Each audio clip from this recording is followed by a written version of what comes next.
విష్ణు రూపాయ నమశివాయ. ఆగస్టు 30న భక్తి టీవీ యొక్క 18వ వార్షికోత్సవం. చాలా ఆనందంగా ఉంది. ఆ సందర్భంగా నరేంద్ర చౌదరి గారికి, శ్రీమతి రమాదేవి గారికి, వాళ్ళిద్దరికీ అభినందనలు తెలియజేస్తున్నాను. వాళ్ళు తెలుగు భక్తి సామ్రాజ్యానికి చేస్తున్నవి 2 గొప్ప సేవలు ఉన్నాయి.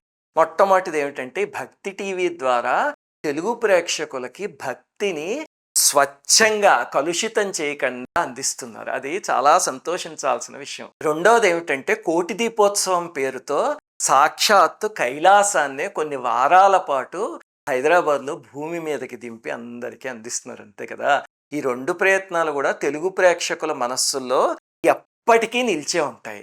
ఇలా ఎప్పటికీ చేసే శక్తిని ఆ దంపతులకి అమ్మవారు ఇలాగే ప్రసాదిస్తూ ఉండాలని, అలాగనే భక్తి టీవీ ఈ 18వ వార్షికోత్సవం లాగే ఇంకా ఎన్నో పుట్టినరోజులు జరుపుకోవాలని అమ్మవారిని కోరుకుంటూ శ్రీమాత్రే నమః.